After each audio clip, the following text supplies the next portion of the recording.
Na mtazamaji wa PMTV Tanzania, tumekuwa na mfululizo wa kuripoti matukio mbalimbali hasa ya kule nchini Nigeria, ambapo wiki iliyopita tu tuliripoti pia rais wa taifa hilo bwana Bola Tinubu alitangaza hali ya dharura nchini humo, lakini baadaye pia aliongeza ajira kwa vikosi vya jeshi la polisi takriban kufikia ajira mpya paka 50,000 ndani ya kipindi kifupi. Yote hayo aliyafanya kulingana na hali isiyo ya utulivu nchini humo, ambapo idadi kubwa zaidi ya mateka wametekwa tena mwaka huu, ambao walifikia takriban 300. Sasa habari njema kwa upande fulani, takriban mateka 100 wameshaokolewa huko nchini Nigeria, ambapo takriban wanafunzi 100 waliotekwa kutoka shule ya St. Mary's nchini Nigeria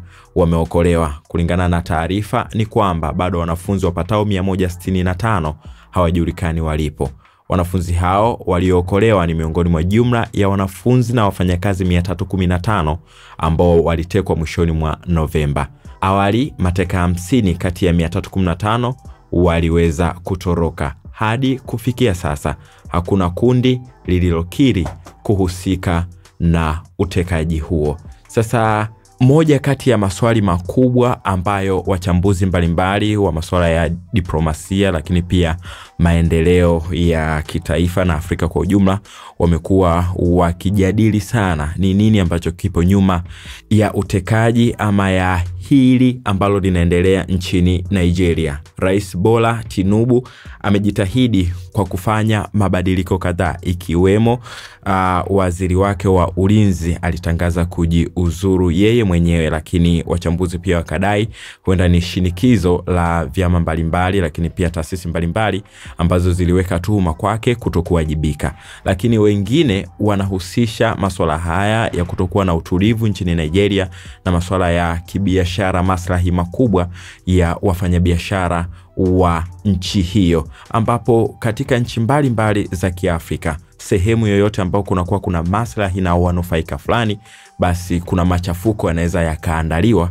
kwa ajili ya kutengeneza propaganda ama picha mbaya kwa kiongozi fulani ambaye haungi mkono kundi ambalo halinufaiki na rasilimali fulani. Sasa ni kazi kwa Bola Tinubu kuongoza taifa hilo, ikiwa mfululizo wa matukio kama haya yakiendelea, na mpaka sasa hawajabaini moja kwa moja kundi ambalo limehusika, tofauti na matukio mengine kama lile la wanafunzi wa 216 kama 206 hivi kule Chibok mwaka 2016.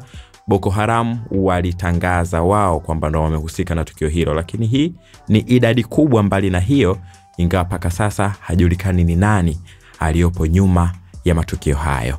Nini maoni yako kwenye hili? Una nafasi ya kushiriki nasi kwenye maoni hapo ili tuweze kwenda sambamba zaidi. Asante.